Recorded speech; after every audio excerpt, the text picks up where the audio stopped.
Monkey pox virus Pakistan में आ चुका है।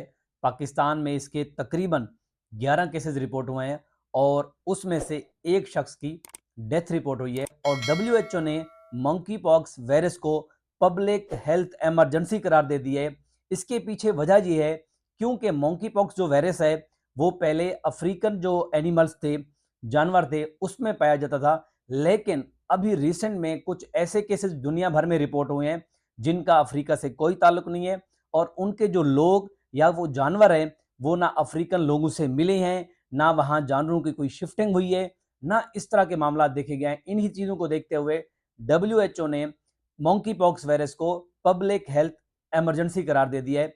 आज मैं आपको बताऊंगा कि मंकी पॉक्स वायरस क्या होता है, ये कैसे फैलता है और उसके साथ साथ इसकी अलामात क्या होती हैं और इसका इलाज कैसे मुमकिन है।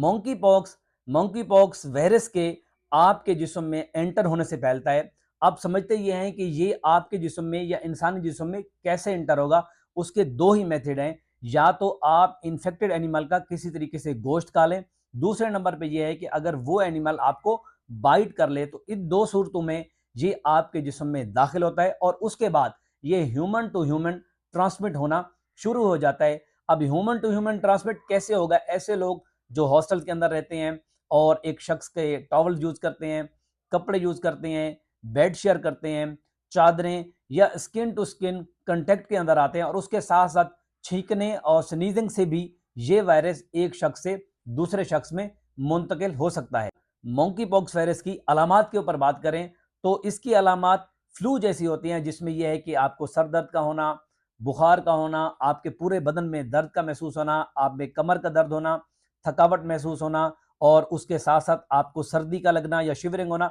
और उनमें से एक अलामत ऐसी है जो कि एक यूनिक है, आपके जिस्म के और बिलखसूस फेस के ऊपर मोटे दानों का हो जाना और वो दाने आगे चल के उनमें पानी का भर जाना और वो अपने दाग छोड़ जाते हैं। इनिशियल फेज के अंदर ये चेहरे के ऊपर होते हैं, उसके साथ साथ ये आपके हाथ और पांव तक भी फैल जाते हैं और इनमें शदीद खारिश का होना शामिल है।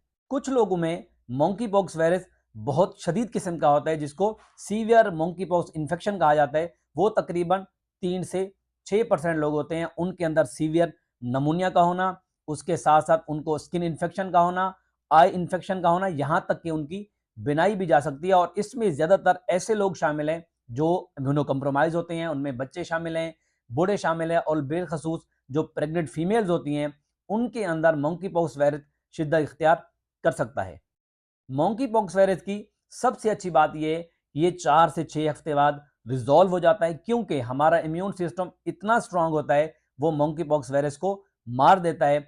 इसी वजह से कुछ लोगों का यह सवाल था, क्या ये कोरोना की तरह लॉकडाउन की तरफ जाएगा? तो ऐसा बिल्कुल नहीं होगा, क्योंकि कोरोना जो वायरस था वो एक न्यू वायरस था और मंकी पॉक्स वायरस ऐसा वायरस है जिसका इंसान का ताल्लुक पुराना है। तो इसीलिए हर शख्स के में और ज़्यादातर लोगों के अंदर जो अफ्रीका में रहते हैं उनमें इसकी कुव्वत मुदाफ़त या इम्यूनिटी मौजूद है। और अगर इसके इलाज के ऊपर बात करें तो उसमें यही रिकमेंडेशन है कि आप उन दिनों में जब आपको वायरस पॉजिटिव हो तो पानी का इस्तेमाल ज़्यादा करना है, अपनी डाइट बेहतर करनी है। और ऐसे लोग जिनको ये टेस्ट पॉजिटिव आता है तो वो 21 दिन के लिए सेल्फ आइसोलेशन में चले जाएंगे, वो किसी शख्स से कंटेक्ट में नहीं रहेंगे। और कुछ लोग ऐसे होते हैं जिनमें मंकी पॉक्स वायरस सीवियर होता है तो उन लोगों को एंटीबायोटिक दी जाती है। अगर उनमें नमूनिया, स्किन इन्फेक्शन और आई इन्फेक्शन होता है तो उन लोगों में एंटीबायोटिक दी जाती है। और ऐसे शख्स जिनका किसी तरीके से ऐसे शख्स से कंटेक्ट हो जिसको मंकी पॉक्स वायरस है तो उनमें स्मॉल पॉक्स की वैक्सीन लगाई जाती है, जो कि तकरीबन 85% लोगों के अंदर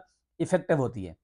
इस वायरस को समझते हुए ये बात समझ आती है कि एक सबसे पहले तो ये है कि ये सेल्फ रिजॉल्व हो जाएगा, मतलब खुद ब खुद ठीक हो जाएगा। और दूसरा ये है, ये उस तरह का सीवियर इन्फेक्शन नहीं करवाता। तीसरी बात ये है कि जो स्मॉल पॉक्स की वैक्सीन है वो मंकी पॉक्स के खिलाफ तकरीबन 85% इफेक्टिव है। तो ये एक बेनिफिट है कि हमें इस वायरस के खिलाफ हमारे पास ऑलरेडी एक वैक्सीन मौजूद है। अगर आपको मंकी पॉक्स वायरस के बारे में कुछ भी पूछना हो तो नीचे कमेंट्स कीजिएगा। चैनल पे आने का शुक्रिया। वीडियो खुद भी देखिएगा और अपने दोस्तों से भी लाजमी शेयर कीजिएगा। मिलते हैं अगली वीडियो में एक नए टॉपिक के साथ। मुझे इजाजत दें। अल्लाह हाफिज।